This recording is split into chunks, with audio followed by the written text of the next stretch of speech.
Hello everybody, and welcome to the Off-Road Trails and Tales channel. I'm Bruce. It's early July here in Colorado, not too far from Breckenridge. Our goal today is to make it to Mosquito Pass, which is 13,185 feet elevation, one of the highest drivable passes in the United States. If you enjoy the ride, please give this video a thumbs up. Here's a map of the road. Maybe not the best map, but hopefully you can make it out. The road runs between Alma, Colorado on the east side and Leadville on the west. The road is about 18 miles long, rated 4 out of 10, at least on Onyx. And by the way, here's a photo of us, but that's not our Jeep. Our Jeep is a stock 2025 Willys, which we drove 1,400 miles from East Tennessee. That's a long way to do this road, but we did 7 others in Colorado, and we truly enjoyed every minute on the road, well, maybe except for some sketchy parts. Now, Mosquito Pass Road was built in the latter half of the 1800s. It carried stagecoaches, which is hard to believe once you see the road itself. And wagons used it, and silver miners crossed on foot over the rugged Mosquito Range. And that would save days of travel time, at least during the summer. We tried to do this road a year ago in July, but that was a year of heavier snowpack, so the road was closed well into July. Fortunately, no snow drifts stopped us this year. So join us as we travel through old mining districts and across alpine tundra above the tree line and over rocks more than 1.7 billion years old, which is older than some of the jokes my grandpa used to tell me. Now, we drove the road from the east side, and it did not take very long to reach the first point of interest, which was the London Mill site. The history of the London Mill and its associated mines is a bit complicated, but it seems the mill started operating in about 1882 and served the North and South London gold mines, and those started mining in about 1874. The mill was built to process ore from the mines, but the grades were too steep to bring the ore down from the mines to the mill, so a tramway was built to bring that ore down to the mill. Now, here's a photo of the sign for the London Mill, and later on we'll see one of the mines itself and part of the tramway. As with most gold and silver mines, at least through the beginning of the 20th century, the operations of the London Mill and mines were plagued by financial and managerial problems, and eventually the mill and mines closed around 1939 or 42, depending on who you believe. Oh, and here's another interesting tidbit of history that I did not appreciate. Turns out that the prospectors who actually found these gold and silver deposits, they very seldom ended up actually mining them, as it took a lot of money to operate and build the mine. So they usually sold out to somebody that was better heeled. And as you can see, the road really isn't too bad yet. It's kind of rocky. We did air down to make it a little bit smoother, but man, the beauty, the landscape is so pristine, so pure, the beautiful blue skies, not very many trees. We're kind of getting towards the tree line. It's hard to describe the feeling you have being up here in the mountains of Colorado. So let's skip forward to where Mosquito Pass Road begins to show its darker personality. It first throws some decent sized rocks at you, not terribly big, but it'll throw you around, so your passengers better hold on, otherwise they'll be tossed overboard.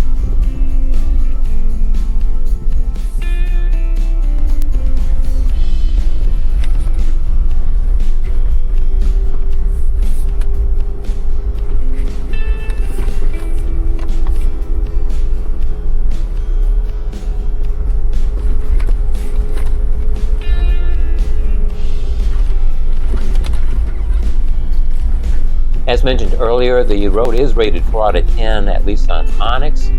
It's not an easy road by any means, but it's not terribly difficult. But we had not done a lot of non-easy roads, so we had some anxiety, especially since there are some substantial sections of very narrow shelf roads with very few places to pass.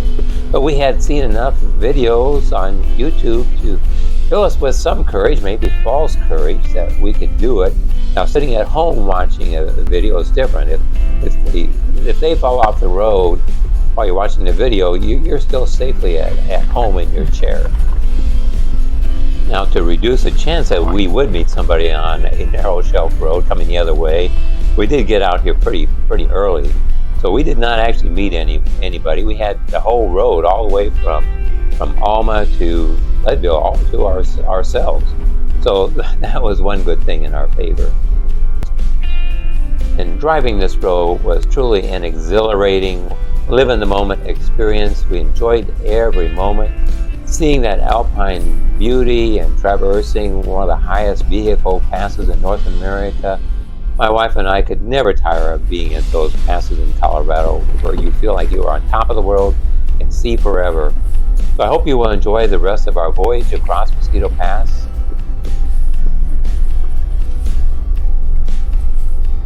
We are now at the North London mine, whose ore went by tramway down to the London Mill that we passed earlier, and that mill is 1,000 feet lower in elevation down the mountain. And this mine is just one of 23,000 or so abandoned mines in Colorado. And in fact, Park County and Lake County, through which this road passes, those counties have a little over 1,000 abandoned mines, with dozens near the Mosquito Pass, and they mine for silver, gold, lead, zinc, and copper. So 23,000 abandoned mines in Colorado, that's a lot of mines.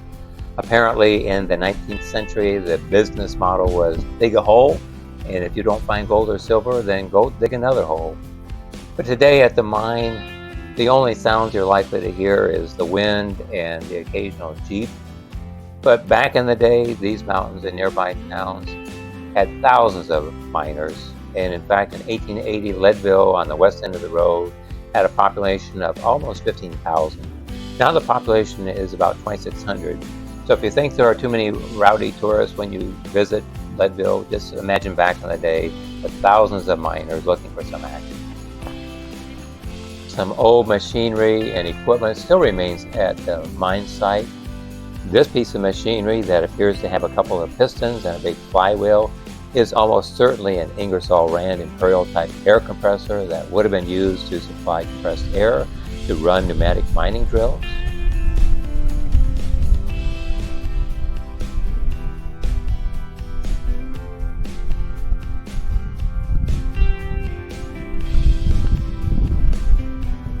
And the mine did eventually have a generator to run electric lights. So this is probably the armature as part of that generator. This is my fantastic cousin Barry, who rode with us. So we wanted to stop and pick him up, of course, before heading up to the pass. We left the North London mine behind us and started up this narrow, very rocky shelf road that had few places to pass. The road provoked emotions of both awe because of the stark beauty surrounding us, but also admittedly some anxiety since good places to pass were sparse.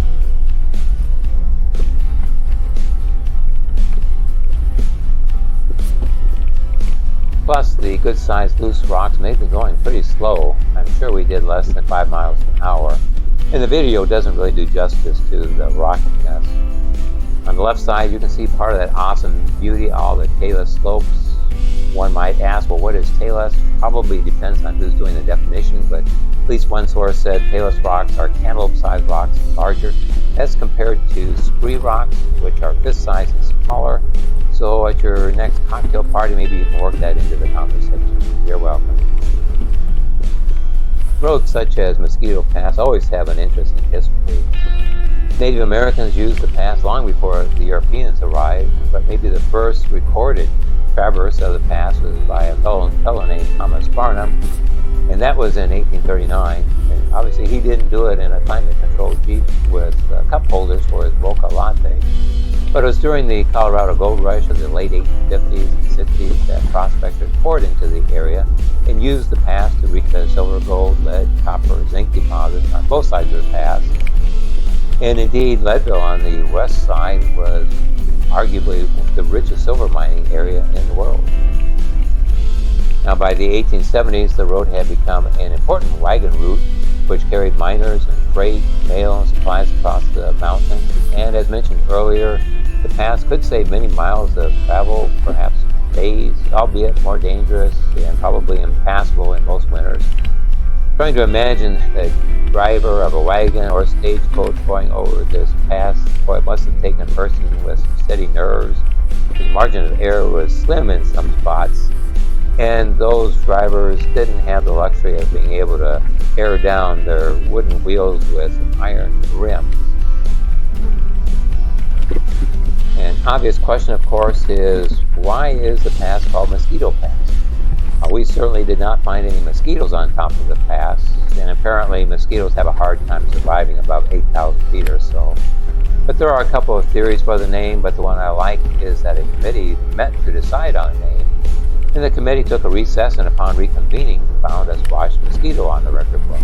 Is the story true? Maybe, maybe not, but it makes a good story.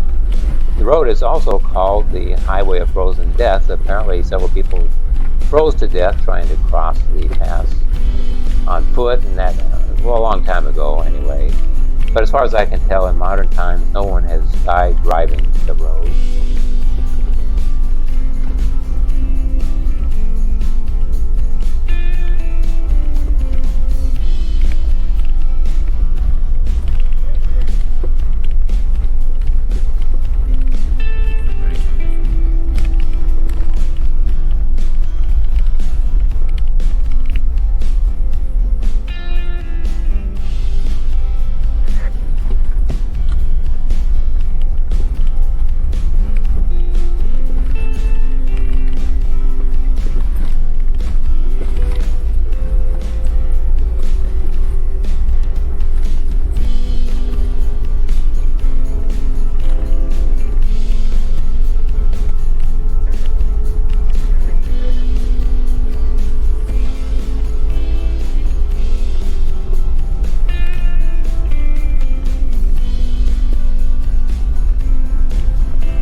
Well, finally, the worst of the very rough, rocky road is behind us here.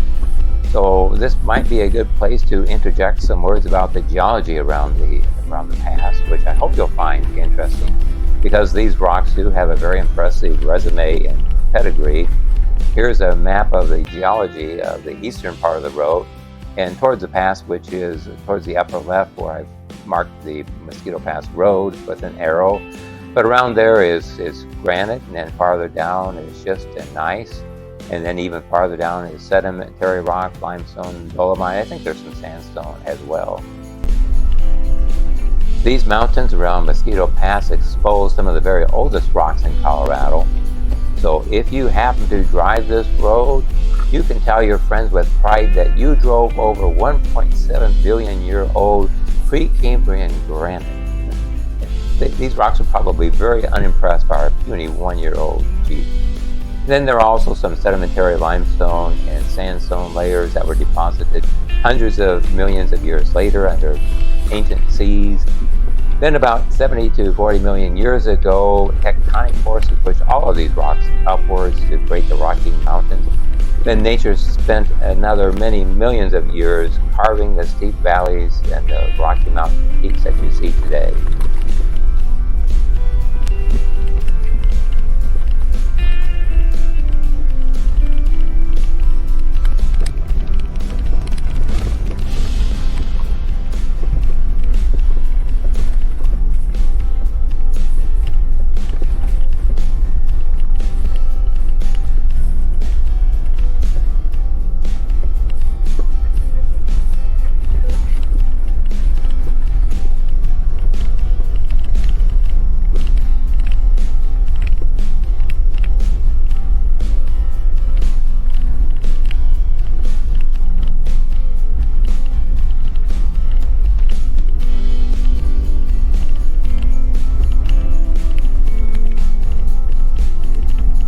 And at last we are almost to the pass.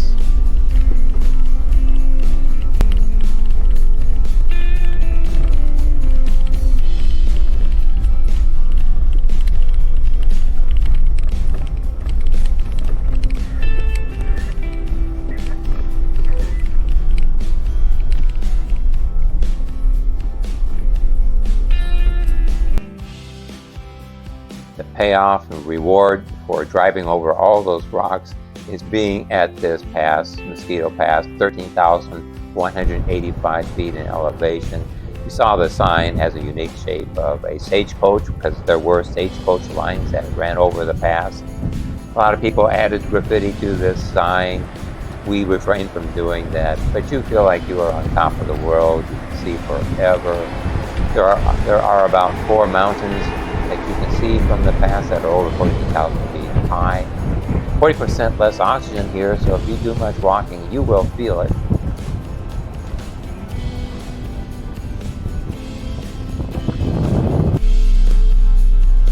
Now we just needed to find our way off of the mountain because it was not obvious where the road was, but we found it without too much trouble. And that road going down into Leadville was not nearly as difficult as coming up from the other side, at least in my opinion. We were hoping to see some either mountain goat or bighorn sheep, but we didn't see any of those. Did see lots of pika scurrying across the road and lots of marmots. Apparently those marmots, although they're very cute, they do have a more evil side that they have been known to chew on cables and hoses in your Jeep or vehicle.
We are near the end of Mosquito Pass Road, just east of Leadville. Leadville, I think, is the highest incorporated town in the U.S. Neat little town. Wonderful mining museum. I think a couple other points of interest in museum. Great restaurants, shops, interesting shops to go through. So that's the end of this video too. If you've enjoyed it, I hope you will give it a thumbs up.